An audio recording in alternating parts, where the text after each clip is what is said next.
ज्ञानसर्पं निजगोचरूपं योगिन्द्रमेप्यं भवरोग्यवेद्यं श्रीमद्गुरुं नित्यमहं नमामि। वेशं तरथोरश्मानगरी तुल्यं निजान्तर्गतपश्नातमं बहिर्वादिभूतं यथा निद्रया ये साक्षात् तस्मै स्वात्मा मेवाद्यं तस्मै श्रीगुरुमूर्तये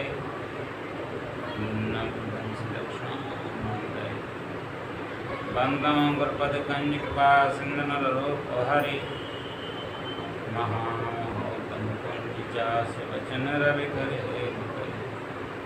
मेरा मुझ में कुछ नहीं, जो कुछ है सब तो तेरा, तुझको सौंपते क्या लागेगा। प्रेम से बोलिए श्री सद्गुरु महाराज। सत्संग में उपस्थित सभी माताएं तथा बहन,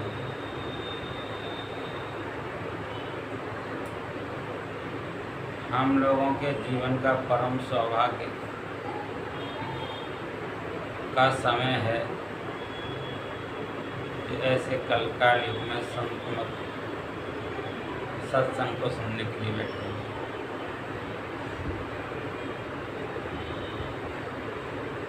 संतों की वाणी, जिस संत की हम वाणी सुनते हैं तो महाराज के वचन में सुना है, उस संत का अर्थ दर्शन माना जाता है। भगवान की वाणी सुनते हैं, भगवान का अर्थ दर्शन माना जाता है। सद्गुरु की वाणी सुनते हैं तो सद्गुरु का अर्थ दर्शन माना जाता है।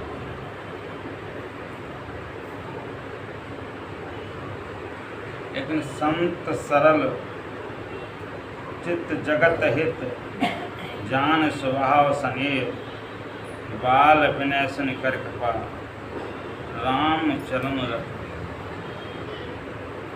भगवान राम के चरणों में बिना संतों का संग किए कभी भी मन नहीं लगेगा। राम राम तो कर लेंगे आप, लेकिन राम राम करने से राम चरणों में मन नहीं लगेगा। राम के चरणों में मन लगाने के लिए संतों की शरण चाहिए। संत होते कैसे हैं? सिर मुड़वा लेना संत नहीं, दाढ़ी रखा लेना संत नहीं, गेरुआ वस्त्र पहन लेना संत नहीं, बड़े बड़े पीठासुर मठासुर बनना भी संत नहीं। संत कैसे होते हैं? संत सरल चित्त जगत हित, जान स्वभाव सनी। संत बिल्कुल सरल होते, इनका हृदय इतना कोमल होता है जैसे संत हृदय नवनीत समान। नवनीत आप जानते हैं मक्खन होता है, मक्खन पे कुछ भी आप लगाओगे तो उसका निशान मक्खन का आ जाएगा, इतना मुलायम होता है। संत का हृदय भी इतना ही मुलायम होता है कि अगर किसी पर कोई भी कष्ट होता है तो संत सोचने लगता है ये कष्ट मेरे पे आ गया, और उस संत उसके कष्ट के निवारण के लिए परमात्मा से दुआ करने लगता है। जान स्वभाव सन, और भगवान से कहता है कि हे प्रभु इनके कष्टों को दूर करो। भक्ति की थी संत ने अपने कल्याण के लिए। कितनी मेहनत होती है, रात में 2-2:30 बजे जगना, स्नान करना, फिर भजन करना, एक आसन से बैठना, सब शरीर सुन्न पड़ जाता है, दर्द होता है, किस तरह से होती है। जो भक्ति करता है फिर जानता है। एक आसन से 1 घंटा बैठ कर के देख लीजिए, पता लग जाए कितना दर्द होता है। और वो भक्ति सहज में ही दूसरों को एक भोजन कर लिया तो आशीर्वाद दे दिया, उसने कुछ दे दिया तो प्रसन्न होकर का आशीर्वाद। कितना सरल चित्त होता है। संत का कोई भेष नहीं होता, किसी भी भेष में हो सकता है। पैंट में भी संत हो सकता है, धोती कुर्ते में भी संत हो सकता है, संत का कोई भी रूप नहीं, काले कपड़े में भी हो सकता है, लाल कपड़े में भी हो सकता है, पीले कपड़े में भी हो सकता है, और दुष्ट भी इसमें समाये हुए। तो संत का हृदय बड़ा कोमल होता है। बाल विनय सुनकर कृपा राम चरण रत दी। संतों से प्रार्थना करनी चाहिए कि हे प्रभु, जैसे बच्चा माँ बाप के आगे अपनी विनय करता है, तलघट करता है, तो माँ बाप उसकी पूर्ति करती है, इसी प्रकार से संत के आगे बड़े नर्म होकर के प्रार्थना करनी चाहिए। तब कहीं वो राम की कृपा तुम पर बरसाने के लिए राम का ज्ञान देते हैं। राम चरण रत दी, राम का चरणों की कृपा प्राप्त होना इस कलयुग में बड़ा ही असंभव है। राम राम तो सब करते हैं, राम की कृपा प्राप्त करना बड़ा मुश्किल है। राम की कृपा प्राप्त करने के लिए संत या गुरु ही बतलाते हैं। लिखा हुआ है, साहिब के दरबार में केवल भक्ति प्यार, केवल भक्ति प्यार गुरु भक्ति में राजी, और तजा सकल पकवान खाया दासी सुत भाजी। जब तक निम अचार करे बहुतेरा कोई, खाए सबरी के बेर मुए रिस्मिन रोई। राजा युधिष्ठिर यज्ञ बटोरा जोड़ा सकल समाजा, और मर्दा सबका मान 155 घंटे बाजा। पलटो ऊंची जाति का मत कोई कर अहंकार, साहब के दरबार में केवल भक्ति प्यार।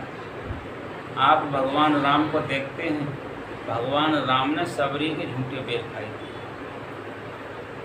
भगवान तो भगवान थे, त्रिलोकी के मालिक थे, फिर क्षत्रिय वंश में उत्पन्न हुए थे, फिर राजा भी थे, क्या जरूरत थी सबरी के बेर खाने। लेकिन आया है संत की वाणी, साहब के दरबार में केवल भक्ति प्यार, केवल भक्ति प्यार गुरु भक्ति में राजी।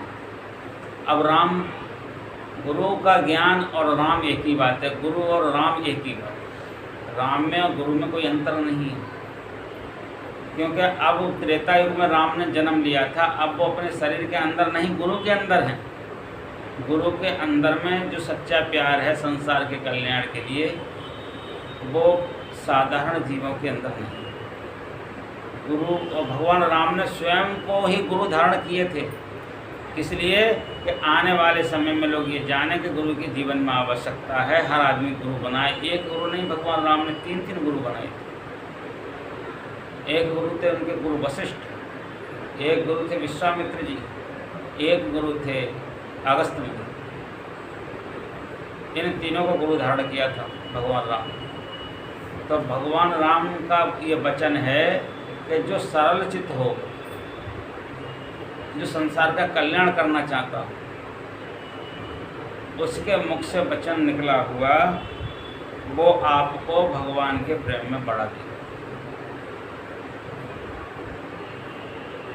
जैसे राजा युधिष्ठिर ने एक बार यज्ञ किया था, राजा युधिष्ठिर यज्ञ बटोरा जोड़ा सकल समाजा, और मर्दा सबका मान 155 घंटे नवाजा। स्वपच कहते हैं हरिजन के लिए। हरिजन किसको कहते हैं? जो मैतर होते हैं, जो मरघट में रहते हैं, भंगी और जिनको बोलते हैं लोग ऐसी भाषा। तो स्वपच जो था एक लंगोटी में रहते थे, लेकिन शमशान में जाकर के भगवान की तपस्या करते थे। शमशान में किस लिए करते थे? वहाँ उन्हें लोग परेशान ना करें, क्योंकि लोगों को मरघट से कुछ भय होता है, कुछ डर होता है। आज के ज़माने तो मरघट में जाकर के लोग कफन चुरा लाते हैं, पड़ा हुआ उठा लाते हैं, लेकिन पहले लोग मरघट से डरते थे, अलग रहते थे कुछ। तो वहाँ संत लोग होते थे, बोले यहाँ आप साधारण आदमी हमको परेशान नहीं करेगा, हम आराम से भजन कर सकें। वो लोग भजन करते थे, ऐसी स्वपच था, भगवान का भजन करते थे। उसी समय में राजा युधिष्ठिर ने बहुत बड़ा यज्ञ का प्रोग्राम किया। राजा युधिष्ठिर के पास धन नहीं था।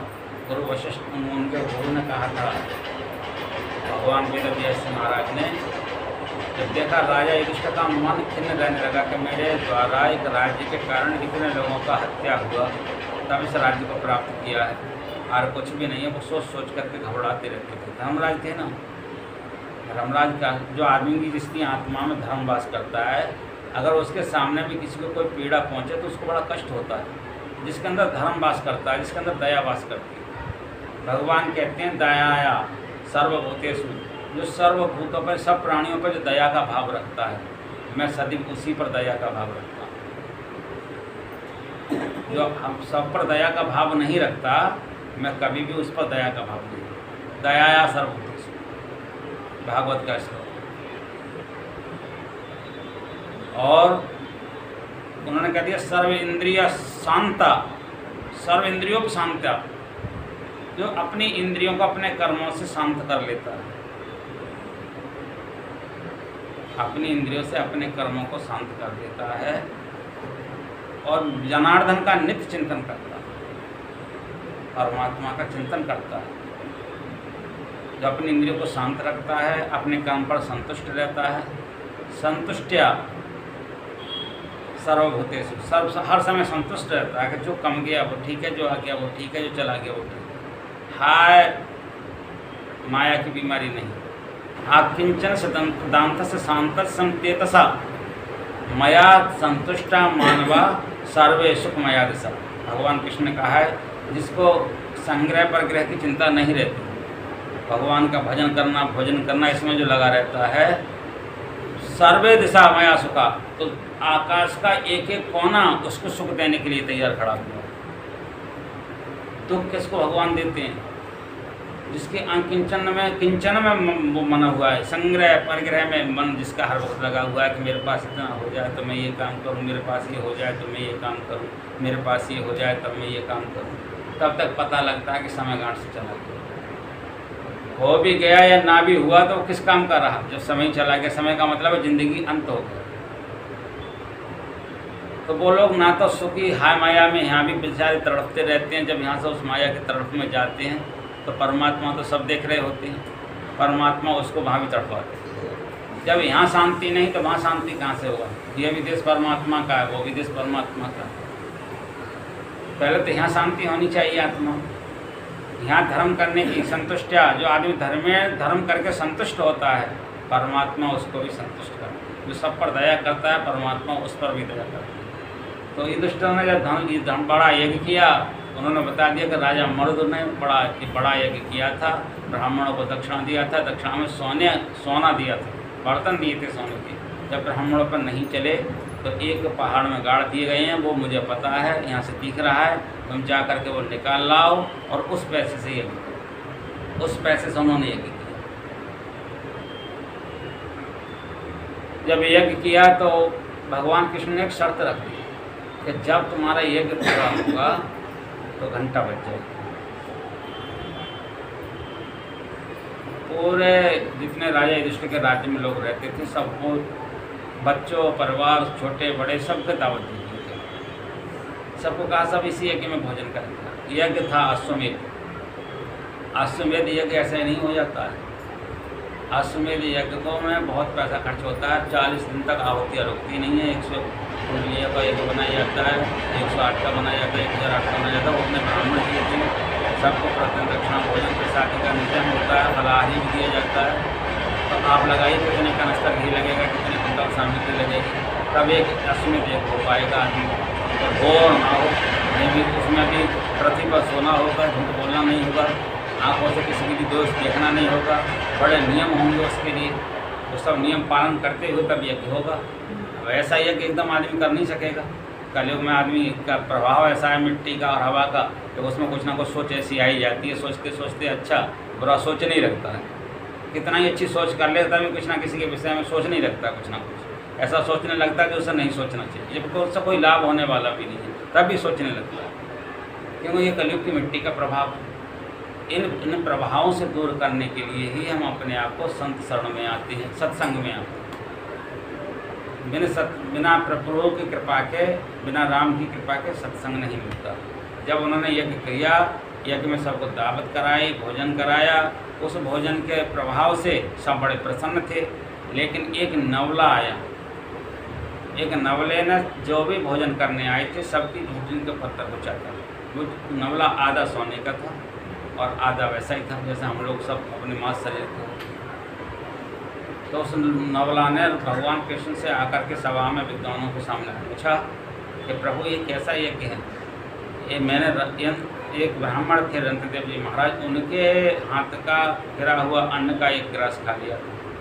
उस गिलास के खाने से मैं आधा सोने का हो गया, और इतना महान यज्ञ यशमेध यज्ञ हो रहा है, फिर भी मैंने सबकी घुटन खा करके देख लिया, मैं जैसा का वैसा बना रहा। भगवान कृष्ण ने कहा भाई अभी यज्ञ पूर्ण नहीं हुआ। तो लोगों ने उसको डांट दिया, बोले विद्वानों के बीच में आकर कहाँ से तुम मनुष्य की आवाज़ में नवला बोलता है? मैं बोले भगवान से प्रसन्न कर रहा हूँ। बोले कर रहा होगा भगवान से। डांटने पर उनको कहा गया कि जाओ यहाँ से। तब उन्होंने कहा महाराज एक पुरुष रह गया है जिसने भोजन नहीं किया। बोले कौन रह गया? बोले शमशान भूमि पर एक तपस्या कर रहा है और उसका नाम है स्वपक्ष। उसने भोजन नहीं किया, बुला करके लाओ। भीम को भेजा, भीम ने कहा मेरे अंदर बहुत बल है, मैं बुला करके ले आऊँगा, अगर नहीं आएंगे तो राजी को राजी उठा लाऊंगा। लेकिन भगवान के भक्तों के आगे कुछ बल नहीं चलता। भगवान के जब उन्होंने देख लिया, जाकर के कहा प्रभु आप चलिएगा, बड़ा निवेदन किया। बोले भीम मैं नहीं जा पाऊँगा। बोले मेरे भैया राजा इस समय में भारत के बने हुए हैं, सम्राट हैं धर्मराज युधिष्ठिर, आप उनके यज्ञ का अनुष्ठान जो हुआ है उसमें आपका प्रसाद ग्रहण करना बहुत ज़रूरी है। ये भगवान कृष्ण का आदेश है और भैया ने भी आपको बुलाया। बोले मैं नहीं जा पाऊँगा। अगर तुम मुझे ले जाना चाहते हो तो एक काम करो, इस पेड़ पर जो मेरी लंगोटी टंगी हुई है इसको उतार करके मुझे दे दो, इसको मैं पहन लूँ, फिर मैं चलूँगा आपके साथ। जब उन्होंने कहा लंगोटी देने के लिए तो बोले ठीक है। तो पहले तो उन्होंने एक डंडी ली और उससे उस लंगोटी को हटाया, उठाने की कोशिश की। जब नहीं उठी तो एक उंगली लगाई। बोले छू जाऊंगा, स्वपक्ष की लंगोटी है। उससे भी नहीं उतरी, फिर उन्होंने पूरा हाथ लगा दिया, फिर भी नहीं उतरी। दोनों हाथ लगा करके सोचा कि अब उससे उतार, लेकिन लंगोटी ही भीम पर नहीं उतरी। 10,000 हाथियों का बल जैसा का वैसा शून्य हो गया, कुछ भी नहीं। उन्हें अब उनका मान मिट गया। बोले भाई जब तुम एक लंगोटी उतार करके नहीं दे सकते हो तो मुझे क्या ले जा सकते हो? जाओ तुम, मैं प्रसाद ग्रहण करना नहीं चाहता।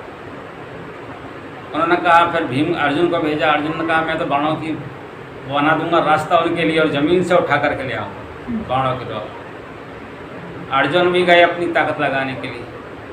अर्जुन को भी कहा महाराज मैं राजाओं का अन्न खाना नहीं चाहता, क्योंकि भ्रष्टाचार का अन्न होता है, गरीबों से भी कर लेते हैं। जैसे जीएसटी बोलते हैं ना इस समय में, उसको कर कहते थे, कर लेते हैं। मैं ऐसे लोगों का भोजन करना नहीं चाहता। बार बार निवेदन किया। उन्होंने भी अपनी बाण विद्या को लगा करके आजमा लिया, देखा मेरे बस की बात नहीं है। नकुल सहदेव को भी भेजा गया, उन्होंने भी जा करके आजमा लिया। अब देखिए संत कितने सरल चित्त हैं, उन्होंने किसी का भी ऐतराज नहीं माना, अपने अपने मन में सब अरमान लेकर के गए थे। तब भगवान ने कहा कि धर्मराज युधिष्ठिर आप स्वयं जाओ।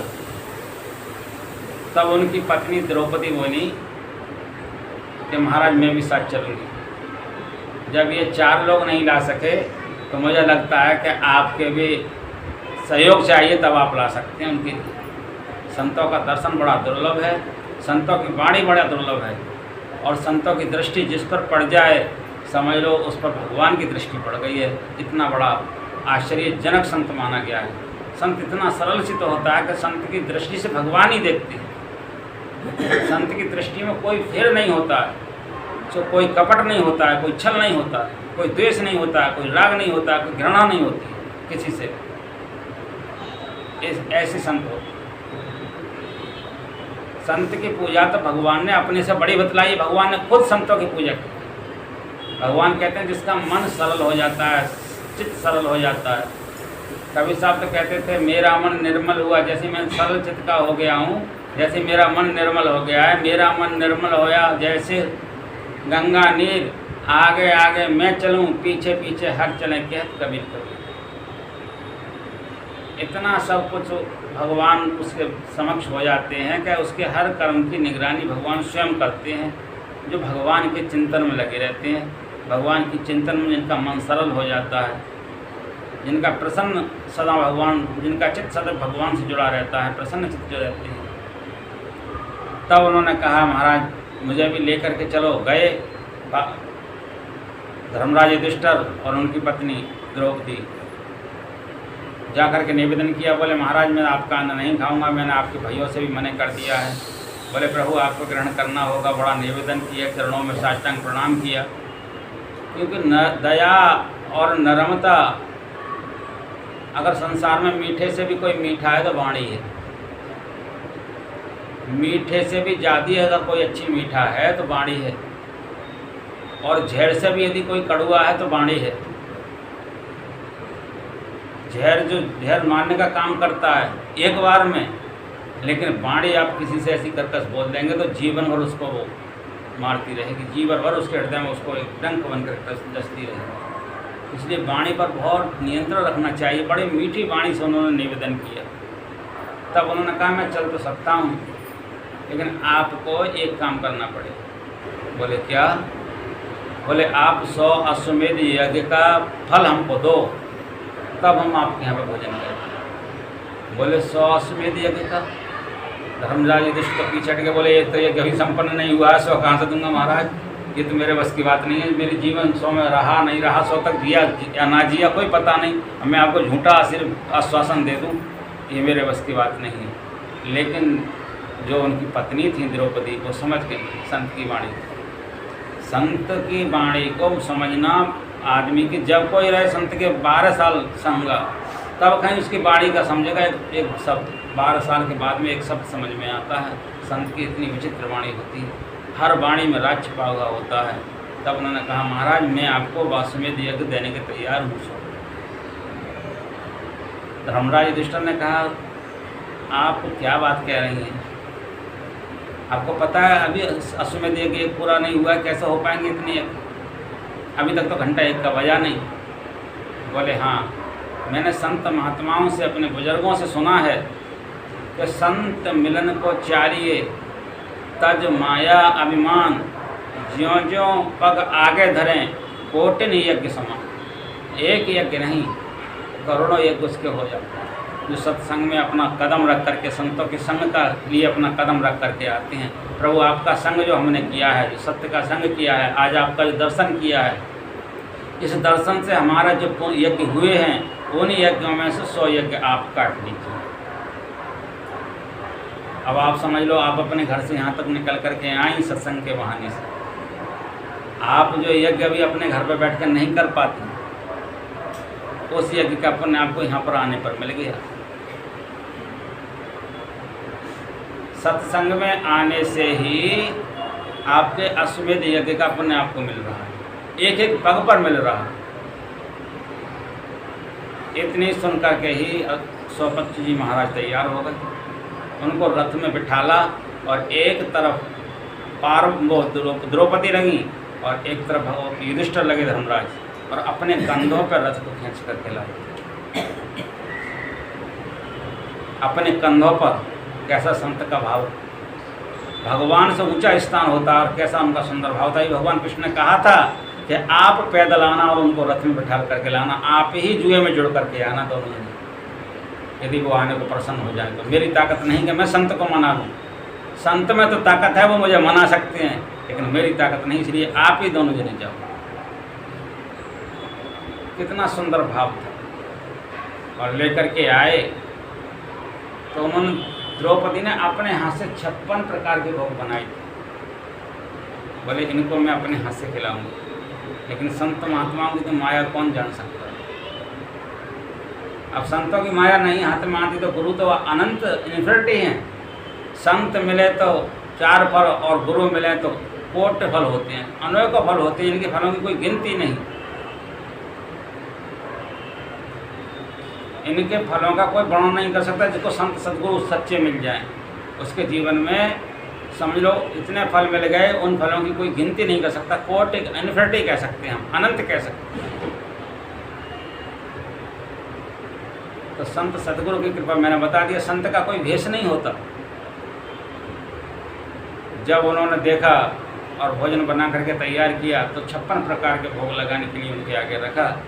लेकिन उन्होंने क्या काम किया, सबको एक ही पत्तल में मिला दिया। भोजन करने लगे और भोजन करते समय में उन्होंने द्रौपदी अपने मन में कह रही हैं कि रहा डोम का डोमी, संत तो हो गया लेकिन अपनी जाति का असर इसमें नहीं किया। डोम कहते हैं हरिजन के लिए, बोले संत तो हो गया लेकिन रहा डोम का डोम। अंदर में एक भावना निकृष्ट आ गई और जैसे उन्होंने एक गिलास खाया, घंटा बज गया और दूसरा गिलास उन्होंने छोड़ दिया। बोले मैं ढोम, अब ये ढोम के लिए भोजन नहीं हुआ था, संत के लिए भोजन आया था और संत अपना भोजन कर चुका, अब ढोम भोजन नहीं करेगा, ढोम भोजन नहीं करेगा। बोले ऐसा कैसे हो गया? तो धर्मराज ने पूछा, महाराज ये ऐसे कैसे हो गया? बोले अपनी पत्नी से पूछ लीजिएगा। पत्नी का महाराज ये विचार मेरे अंदर आ गया, बार बार क्षमा मांगी लेकिन उन्होंने भोजन नहीं किया। तो सुकृत कर ले नाम सुमिर ले को जाने कल की। सुकृत मानी अच्छे कर्म, जितने जीवन में हो सके अच्छा कर्म कर लो, कल के ऊपर मत छोड़ो। कवि साहब कह रहे हैं सुकृत कर ले नाम सुमिर ले को जाने कल की, जगत में खबर नहीं पल की। झूठ कपट कर माया जोरिन, बात करे छल की, जगत में खबर नहीं पल की। पाप की पोट धरी सिर ऊपर, किस विध हो बे हल्की। हमारे सर पर पाप की पोट है, ये झूठ कपट कर माया जो हम जोड़ जोड़ करके रख रहे हैं, क्या सच्चाई से रख रहे हैं? क्या दान के भाव से रख रहे हैं कि हमें दान करना है? अगर दान का नंबर आएगा, अब यहाँ पे मैं सुनता हूँ भागवत की अंजलि कह रही थी कराने को, तो वे कहेंगे 2000 तो 2000 ही कर रहे, पड़ जाएंगे देने जुनेंगे, हम चलो 51 देने के लिए तैयार, अच्छा काम कर दो। एक मैया ने भागवत कराई थी, उसने 40,000 उसने खर्च किए थे, 10,000 रुपये उसकी बेटी और दे के गई थी मेरे को, 50,000 रुपये उसका लग गया, इन्होंने भी लगाए थे 10,000 इन्होंने इकट्ठे करके गुरु महाराज के नाम पर, कुछ कम थे 10,000 से 9,000 कुछ रुपये थे वो दिए थे। सब जैसा कहते सब वहीं का वहीं पर हिसाब किताब हो गया, क्योंकि भागवत में पैसा खर्च होता है। अब आपका 40-50 घर जो भी है यहाँ पर, अगर 2-2.5 हज़ार रुपये भी कर दे, भागवत के लिए कोई बड़ी बात नहीं है। 2-2.5 हज़ार रुपये कोई वैल्यू नहीं है किसी के लिए। तो सुकृत कर ले नाम सुमर ले को जाने कल की, जगत में खबर नहीं पल की। जो हाथों से हो जाएगा। स्फोटयंत पितरो, जब हाथों से सुकर्म होगा तो भगवान कृष्ण ने कहा है कि स्फोटयंत पितरो, पद्म पुराण में, निर्तंत पितामह, जैसे आदमी सुकृत करने के लिए खड़ा होता है तो उसके पित्र होते हैं स्फोट मानी आनंद में हो जाते हैं। बोले हमारे वंश में ऐसा पैदा हो गया लाल, स्फोटयंत पितरो, एकदम आनंद में हो जाते हैं, मस्ती में नाचने लगते हैं। मोदंत पितरो, नृत्यंत देवता, नारद जी ने भक्ति सूत्र में कहा है। मोदंत पितरो, जैसे ही आदमी धर्म के लिए खड़ा होता है, धर्म करता है, तो 21 पीढ़ियों का बतलाया गया। 21 पीढ़ियों का उद्धार करने के लिए 21 पीढ़ियों के पितृ हमारे, इन पितरों के नाम भी हमें याद नहीं होंगे, ज़्यादा से ज़्यादा पर बाबा तक के नाम होंगे, पर नानी तक का नाम याद होगा, और सर नानी का पता ही नहीं होगा क्या नाम है। लेकिन 7-7 पीढ़ियों के 21 पीढ़ियों का भगवान कृष्ण ने वादा किया है। स्फोटयंत पितरो, एकदम आनंदित हो जाते हैं। नृत्यंत देवता, देवता नाचने लगते हैं। सनाता च भूमो, पृथ्वी माता कहती है आज मैं सनात हो गई हूँ। अमरतो भवती, और वह परिवार अमर माना जाता है। सिद्धो भवती, वह परिवार सिद्ध हो जाता है। न द्वेष्ट न रमते, जो भी उनके पाप में दोष थे उनके परिवार के खानदान के, वे सब मिट जाते हैं। और भगवान का नाम रमण करने से कोई भी पाप वहाँ रमण नहीं करता, न द्वेष्ट न रमते, सब दूर हो जाते। सिद्धो भवती, और अंत में कहता है आत्म रामो भवती, आनंद में उसका जीवन होने लगता है। नृत्यंत देवता, मदवंश वैश्व हो जाता, और वह पितर कहते हैं कि हम जिसके हमारे वंश में जो पैदा हुआ है ये बच्चा वैष्णव, ये सनातन जो बच्चा पैदा हुआ है, ये वैदिक सनातन जो बच्चा पैदा हुआ है, इसके जन्म होने से ही नष्त्राता भविष्यति, हमारे आने वाले जीवन के सब पाप, त्राता मानी पाप, वो नाश होने लगे हैं, हो गए हैं, सब पाप नष्ट हो जाते हैं पितरों तक। इतना बड़ा ये भागवत का काम बतलाया गया, इतना बड़ा ये सत्संग का काम बतलाया गया। लेकिन इसमें आप लोगों को बुला दोगे तो भी सोचेंगे कुछ इनके लिए लोभ लालच है। अब हम यहाँ पे आते हैं, क्या लोभ लालच से आते हैं? इधर से लगाएंगे 40 रुपये, इधर से लगाएंगे 40 रुपये, ना लगाएंगे मोटरसाइकिल में लगाएंगे 100 रुपये, तब भी उतना ही पेट्रोल फूट जाएगा। अब जितना अगर इन्होंने दिया उतना तुरंत तो सुहा हो गया, क्या लिया हमने अपने लिए, क्या लिया बच्चों के लिए। लेकिन गुरु महाराज की वाणी है कि तुम सत्संग करो। हम कोई लोभ लालच से सत्संग के लिए नहीं जाते। और जो चढ़ाया आता है गुरु महाराज के चरणों का चढ़ाया, ये मेरा चढ़ाया नहीं है, उन्हीं को दिया जाएगा उनका पैसा। तो ये अब इस हम इतना मेहनत से क्यों कर रहे हैं? हमें कोई लोभ लालच है? बताइए। आज के ज़माने में एक मजदूर को लाओगे 100 रुपये में तुम्हारे घर पर आ जाएगा? मजदूर भी नहीं आएगा। और एक हम एक अध्ययन करते हैं, रात को भजन करते हैं, पूजा पाठ करते हैं, इसके बाद भी हम कोई किसी से अरदास नहीं रखते हैं। क्यों? मैंने बताया ना, संत सरल हित जगत चित लीन मनुज अवतार निज इच्छा निर्मक्तन। संसार का कल्याण निज इच्छा से, अपनी इच्छा से, भगवान की इच्छा से उन्होंने ये शरीर धारण किया। संतों के कल्याण के लिए भगवान ने शरीर धारण किया, लेकिन आए किस रूप में? संत के रूप में। संत के रूप में भगवान आते हैं, और वही आकर के गुरु महाराज जो हमारे बैठे हैं संत के रूप में आए हुए हैं। ये साक्षात भगवान के रूप था इनका। इन्होंने जो वो काम करके दिखलाए कलयुग में, जो बड़े बड़े सिद्ध महापुरुष नहीं कर पाए। इन्हीं के पद चिन्हों पर चल करके आज संसार में हमारे स्वामी सदगुरु परम पूज्य स्वामी व्यासानंद ने झंडा लहरा दिया है सतमत। हम तो उनके चरणों के धूल के बराबर हैं, एक कण के बराबर भी नहीं, निम्न कोटि में माना जा सकता है।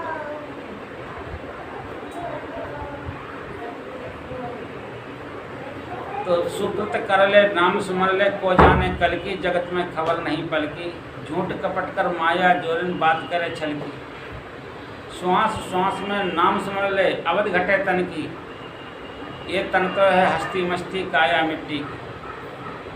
जब ये हंसा निकल जाएंगे मिट्टी जंगल की। ज्ञान वैराग्य दया मन राखो, कहें कबीरा दिल की। सुकृत कर ले नाम सुमर ले, को जाने कल। परमात्मा का नाम स्मरण कर लो, अच्छे काम कर लो, सत्संग करो। सत्संग से 3 चीज़ें मिलती हैं। सीता मिलती है, राम मिलते हैं और लक्ष्मण मिलते हैं। ये सीता का और राम मतलब क्या है? भक्ति मिलती है। सत्संग बिन सत्संग विवेक न होई, राम कृपा बिन सुलभ न सोई। बिना सत्संग के ज्ञान नहीं होता। राम क्या है? ज्ञान है। जब भक्ति आती है तब ज्ञान आता है। बिना भक्ति के ज्ञान पैदा नहीं होता। जब आप ध्यान करोगे भगवान का प्रेम लगा करके, तभी तो कहा साहब के दरबार में केवल भक्ति प्यार, केवल भक्ति प्यार गुरु भक्ति में राजे। और तजा सकल पकवान खाया दासी सुत भाजी। भगवान ने दासी के घर में जाकर के भाजी का साग खाया। किसके घर खाया था? विदुर जी के। और केले के छिक्कल खाए थे। वो गूदा एक तरफ डालती जा रही थी, उन्हें यही ध्यान नहीं रहा था कि हम क्या खिला रहे हैं। और भगवान तो इतने प्रसन्न थे उनके हाथों से खाने में, उन्हें यही पता नहीं था कि मैं छिक्कल खा रहा हूँ। अब देखिए भगवान कितने प्रसन्न होते। जब वो त्रिलोक की जानने वाले, घट घट की जानने वाले, घट घट में रहने वाले क्या नहीं जानते थे। लेकिन भक्त जैसे भी हाथों से खिला दे, जैसे भी भगवान को पुकार ले, तो 3 चीज़ें मिल जाती है। सीता कहते हैं भक्ति के लिए, और राम कहते हैं ज्ञान के लिए। सत्संग से भक्ति आती है आदमी के जीवन में। प्रथम भगत संतर कर संगा, सत्संग से भक्ति आती है। ये सत्संग क्या है? भक्ति को प्रदान करता है। और भक्ति में जब आदमी आता है तो भक्ति से उत्पन्न हुआ ज्ञान भगवान राम को, भगवान को मिलाता है, परमात्मा को मिलाता है, गुरु को मिलाता है। और जब ज्ञान आदमी के अंदर आता है तो उसको ये वैराग्य हो जाता है।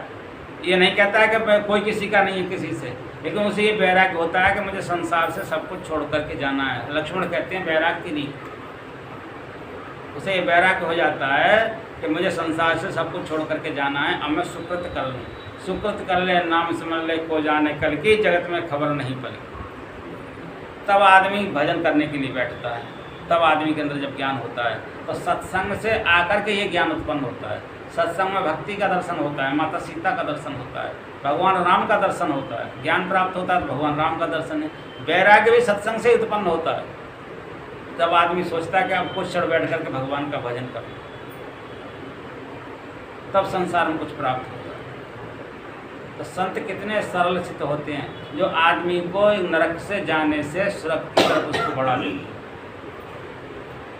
गुरुदेव के भेद को जीव जाने नहीं, जीव तो अपनी बुद्धि ठाने।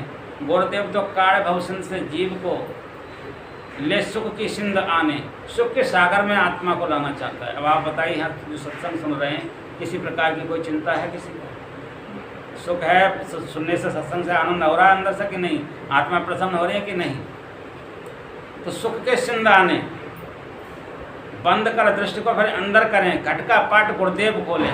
जब आदमी उनकी बात का ध्यान करने लगता है और बंद करके दृष्टि से जब भगवान का चिंतन करता है अंदर से, तो घट का पाट खोल देते हैं।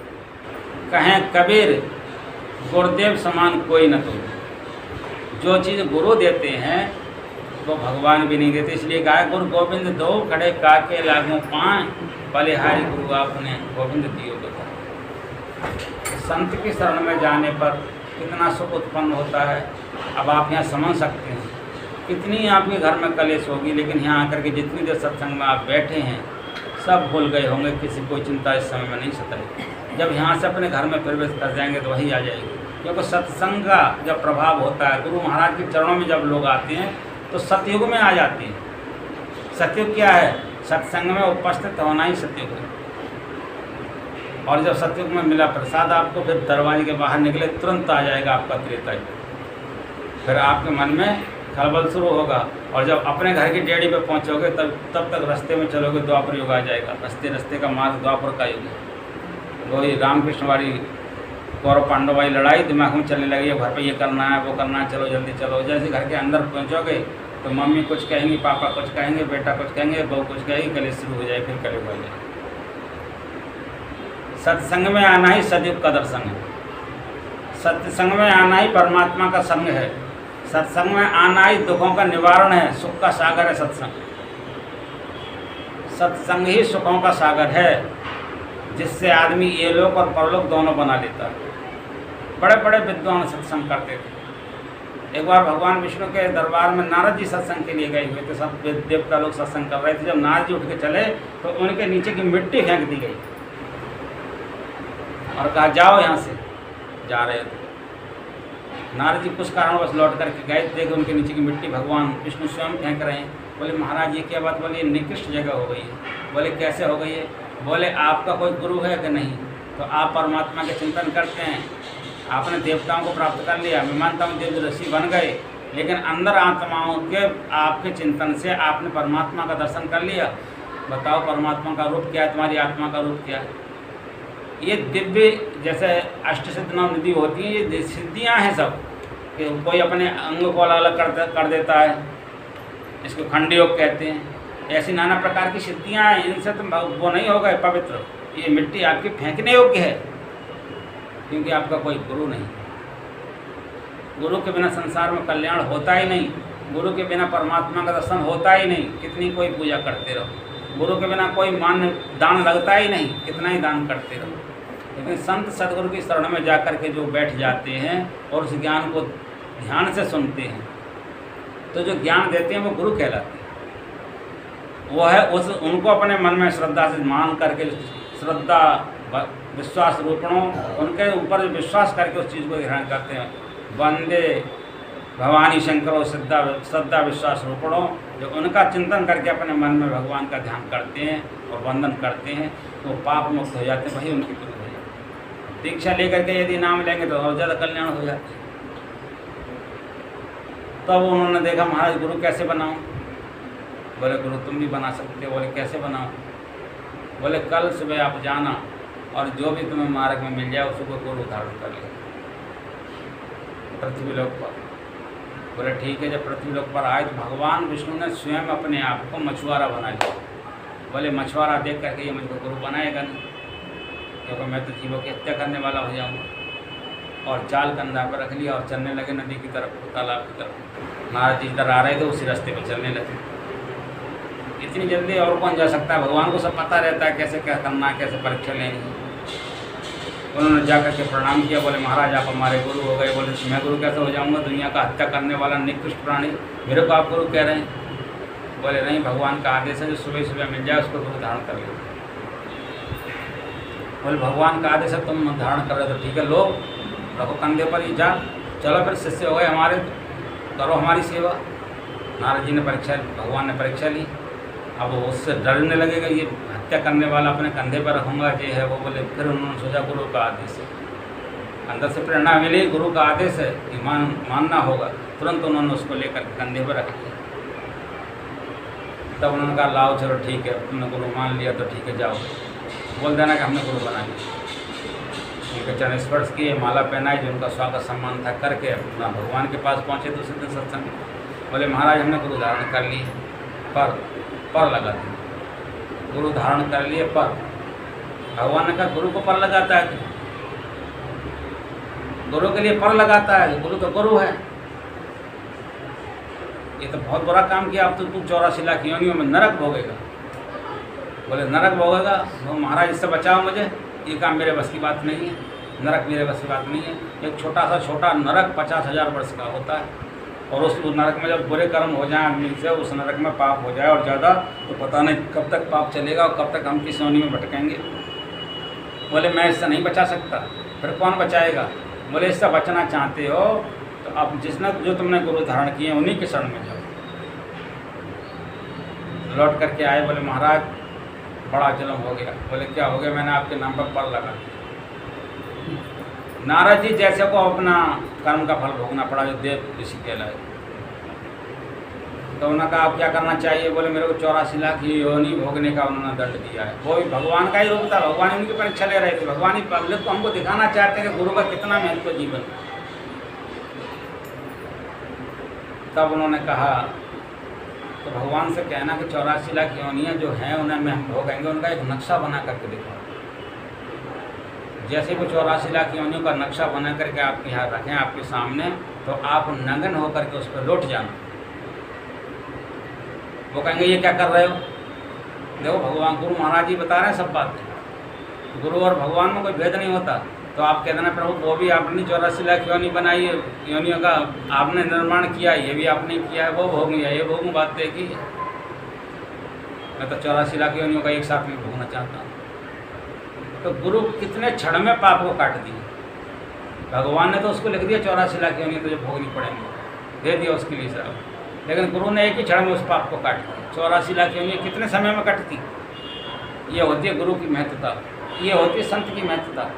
संत की शरण में, सदगुरु की शरण में जब आदमी चला जाता है तो किसी भी जन्म में कोई पाप हुआ है, सच्चा संत सदगुरु जब होते हैं उनकी शरण में जाने से ही ये सन्मुख होए जीव जब मोही जन्म कोटि अग नासो तभी। जैसे जीव सामने आता है सदगुरु के सामने आने पर तुरंत उसके समस्त जन्मार्जित पापों का वो भक्षण कर लेते हैं, नाश कर देते हैं। ऐसा संत का हृदय होता है, ऐसा सदगुरु का हृदय होता है। तो संत सदगुरु के शरण में ही जाने के बाद में आदमी का पाप कटता है, आदमी स्वयं पाप नहीं काट सकता। ऐसी संसार में कोई लोहे की, सोने की, चांदी की छेनी नहीं बनाई जो आपके पाप को काट दे, क्योंकि पाप जो होता है अंदर में होता है। और जो भी संसार में बनाए जाते हैं, जो भी काम करने के औजार लोगों के लिए, ये सब बाहर में होते हैं। कोई अग्नि ऐसी नहीं बनाई जिस अग्नि में तुम पाप को जला सको, क्योंकि पाप हो गया अंदर में। और शरीर के अंदर में कहाँ हुआ है? जहाँ आत्मा रहती है। अगर आत्मा रहने के, ये शरीर जब निकल के चला जाए तो शरीर को तो जला देते हैं, लेकिन आत्मा के साथ में जो हुआ पाप जाल वो उसके साथ जाता है, वो नहीं चलता है। उसके कारण फिर उसे योनियाँ भोगनी पड़ती।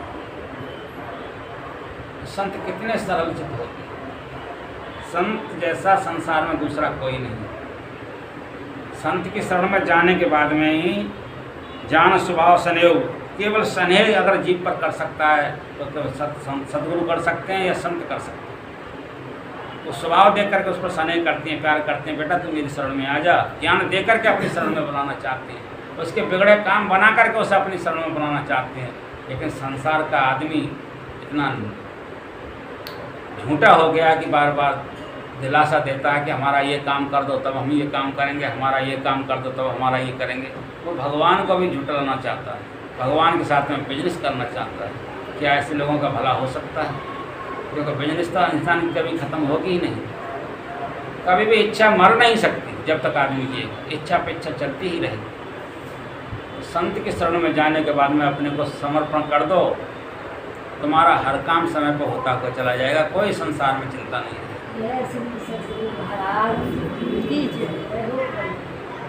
आज का प्रवचन यहीं पर मैं अपना संपन्न करता हूँ। आप लोगों की समझ में आया या नहीं ये पता नहीं। निर्मला सही हो गया, फिर उसका पूरा शरीर हो गया सामने तक। है श्री सद्गुरु महाराज की जय।